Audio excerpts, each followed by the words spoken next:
about 15 minutes to tell you everything I need to tell you. Okay, so we're gonna do this quickly because I have an important call. This video is 10 habits, small little things you should put into your daily routine. Why? Because that's the reason. I'm not saying it's gonna make you 10 times happier, I'm just saying they're good habits. You know? So I'm gonna just get straight into it. The first one is something that I got told, and I'm sure it's like common knowledge, right? But I got told like a year or something ago, and it's that you shouldn't drink water after you eat because otherwise you don't digest the food properly. Like, it digests as water instead of fully food. I don't know how to explain it, okay? But it's true. Drink water at least like half an hour to an hour after you eat. For me, I wait a few minutes because I'm impatient. But usually when I was eating, I would drink water right afterwards because I just don't want the taste in my mouth. And I could feel that happening inside of me. So I was like, okay, I'm gonna try this. And so now I wait like 10 minutes after every time I eat. I don't have any receipts to show you that this is working. Science apparently says it does. So I'm going to believe science. Next one, eating before you sleep and therefore sleeping earlier. I remember like a month ago, I would scroll through my TikTok until I got so tired that my eyes were just shutting by themselves. And it was just not a healthy way of going to sleep because I was like taking so much consumption in of media, first of all. And a lot of things on TikTok are very like negative or triggering and whatnot. And so I switched to reading every night about a month ago, and oh my god, the sleep I get is so much better. I'm focused on one book, on a story, not a lot of like media consumption instead, and it puts me in a better mood. And I'm usually not like having racing thoughts after I read at night. And like I said, it kind of makes me tired because I'm forcing my brain to work instead of mindlessly scrolling. So I fall asleep earlier than I usually would. I used to go to sleep at 1 AM every night, if not later. And now I go to sleep latest midnight. So I think it's doing a good job so far, okay? The next one is putting crystals on my phone / near my bed. I get a lot of anxiety like around my phone sometimes, whether it's for like particular situations or just energies, like I don't know, like, you know when something traumatic like happens over the phone and you're just kind of like, now it's gonna happen all the time. That's how my head works. So I put crystals on my phone and next to my bed when I'm anxious, and just kind of set the intention as I do that with the crystals that I will feel okay, I will feel better, nothing is gonna go wrong. I feel good around my phone, I intend to not be anxious around my phone, blah blah blah, that kind of thing. Does it work? Most of the time, yes. It's one of those things where you have to believe it's gonna work, which is essentially everything to do with manifestation. Like, you have to believe things are gonna work if you want to manifest it.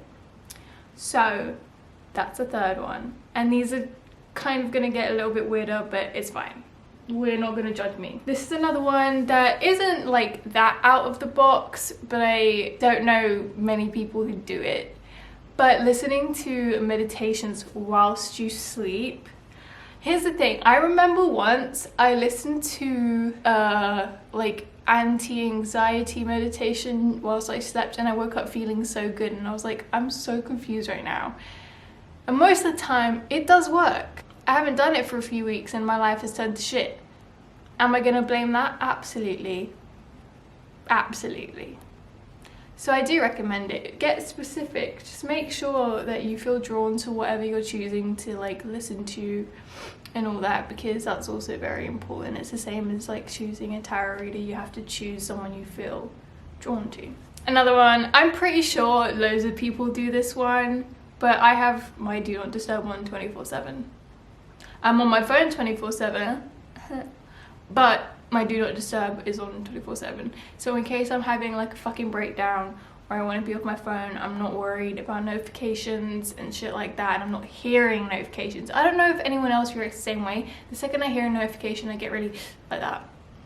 Wow, I have a lot of trauma surrounding my phone. It's fine. I think that one's very self-explanatory. I think everyone understands the importance behind do not disturb, and especially 24/7 when you don't want people disturbing your peace, you know? So the next one, this one, listen.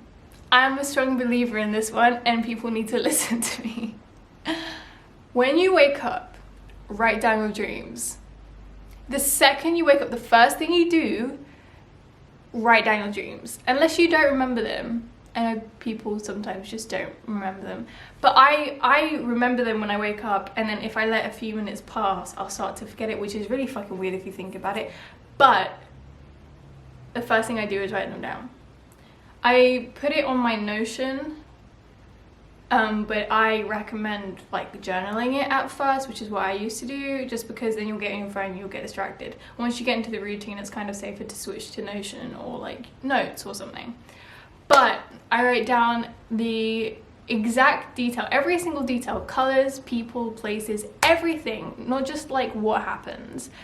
And I search every single thing up. I also have a dream dictionary which tells you everything, what everything means. So I use both Google and that book. And I've done extensive dream research, which is why people come to me to figure out their dreams. But it works every single time I have a fucking dream. I'm telling you, I know I'm a Pisces moon, which means I have very prophetic dreams anyway, but every single dream of mine means something. Every single one. It is so insane. Most of them are metaphors, but I also have a lot of literal dreams, which scares me, but we vibe, you know? So write down your dreams. I promise you, it's gonna change your life, because you're gonna be like, this is what I need to know, this is what's going on, this is what my subconscious is like feeling, because you're not aware of what your subconscious is really feeling, most of the time at least. But also what I do, which I guess is another tip, but it's kind of the same thing, I set intentions before I sleep of what I want to dream about. If I need an answer to something, I'll be like, I intend to know the answer to said question. So if I was like in a tricky situation, I was like, I intend to know what I need to do next, I'll have the dream and it will literally come to me every single time without fucking fail. So seriously, life changer, do it. The next one, this one is specific again, and like we're like, I feel like I'm sidetracking a lot with like each one, but learning what your hair needs the most is such a weirdly specific habit, but necessary. For example, I use not at the same time, but 2 different products for my hair just to keep it curly, because my hair is quite thin and goes flat. It doesn't look it because of the products I use, and I'm Greek, so I'm just like hairy all the time. But it's true. My hair is thin, mainly because I have polycystic ovaries, which means I have thinning hair. But point being, when you look after your hair, and maybe it's just because I'm a Leo and I know like our hair is like our best feature and the one that we need or love the most or whatever, but when my hair is good, I feel good, you know? Like right now my hair looks okay, I feel okay. I really don't. But you know what I mean? You know exactly what I mean. You get the gist, you get the gist. Also, a lot of people tell people with curly hair to diffuse their hair. However, when I diffuse my hair, it looks like shit and gets flatter than it does by itself. And I think it's because my hair is quite thin. My curls, you can see them, like I have very curly hair. Again, this is like a few days of not washing my hair, which I'll get into after this. But they're not super tight ringlets, right? So like they're not so defined, and so when I diffuse my hair, it makes my hair look shit. Not just messy, like I like messy hair. I have messy hair right now. It just looks shit. So learning like specifics for your hair needs are so important. Like the amount of products I've tried for my hair that have just turned out really shit. The ones that I use this one called Love. I don't know who it's by, but it's like a small white bottle like that, and it's just like a cream that you put in your hair after you get out of the shower. And the other one I also cannot remember the name of. It's green. It has like a girl on it with really curly hair, cartoon, and it's like a bit bigger, and it comes in different types. They have sprays, they have creams of the exact same thing. I like the spray, I think. I can't remember. I haven't used it for months because I've been using Love because that has lasted me so long. But the other one lasts me long as well. I kind of dip in and out of each one. But I think the spray, yeah, I spray it into my hand and then I put it in my hair in the shower because it worked also as a conditioner, I think, that one. So, be a Leo. Look after your hair, okay? And that kind of puts us on to the next one, which is, listen, people are going to judge me for this one and I don't care what you say. You're going to have to listen to me right now, okay? I am a maniac when it comes to cleaning, okay? Like being hygienic, okay? I used to shower and like wash my hair every 2 days. Do you understand how crazy that is for washing your hair? Oh my god, I still shower every day. But my hair, your hair does not need to be showered or washed that much. It literally strips your hair of natural oils. And my mum, when I tell my mum, I'm like, yeah, I've washed my hair 4 times this week. She's like, what the fuck?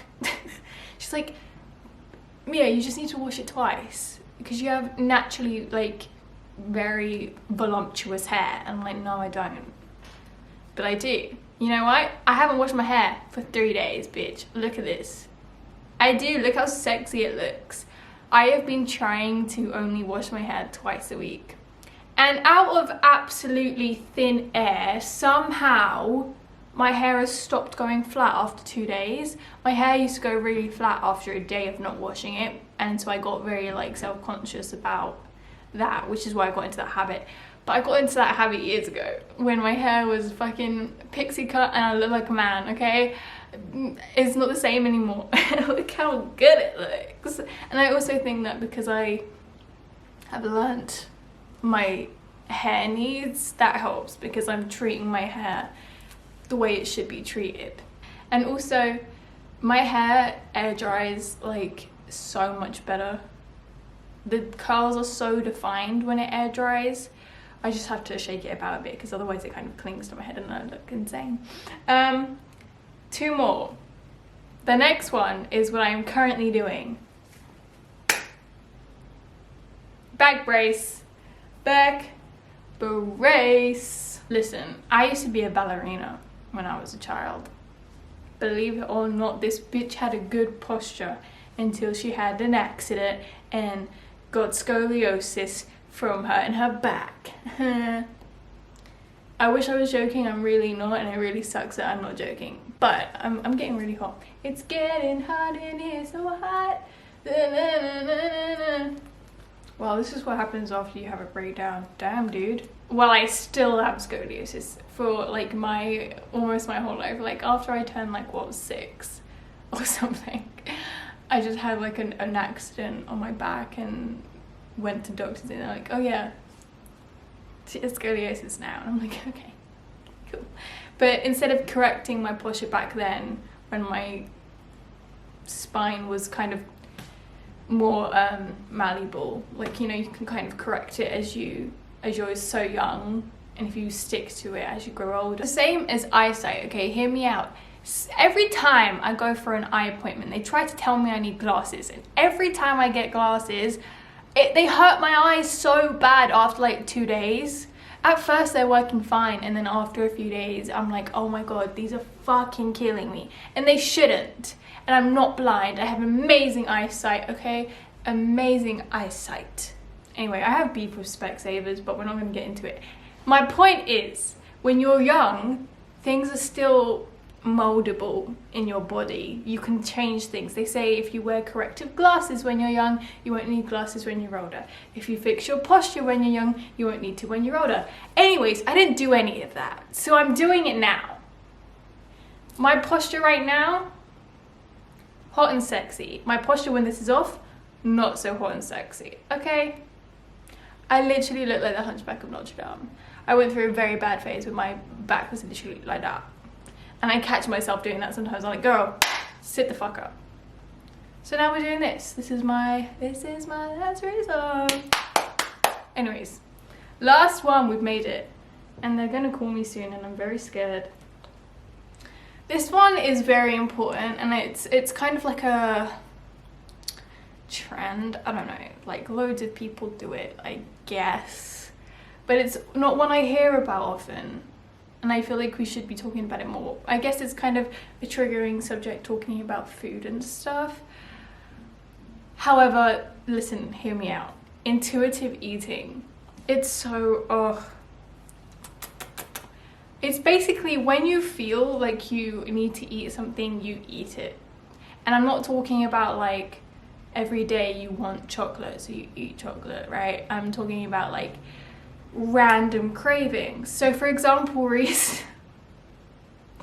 recently I've had a craving for a glass of milk every day. Don't know why, but apparently I think my mum looked it up, and let me see what it says.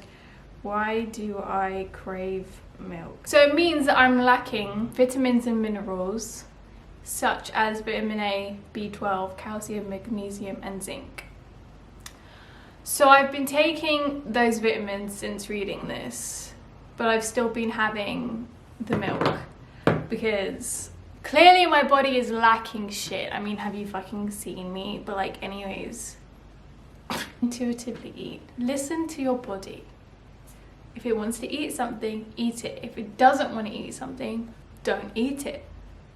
It's also a great way of trusting your intuition, at least in my personal opinion. Like when I started to drink milk, when I started to crave it, my body was like, yes. I don't know what that was. I really hated that as much as you did, I promise. Anyways, I have to go now. I'm glad I got that done in the time that I needed to get it done in. The call is coming up. It's not a good call, by the way. It's just adulting. But anyways, I love you guys so much. I hope to see you in my next video. Bye.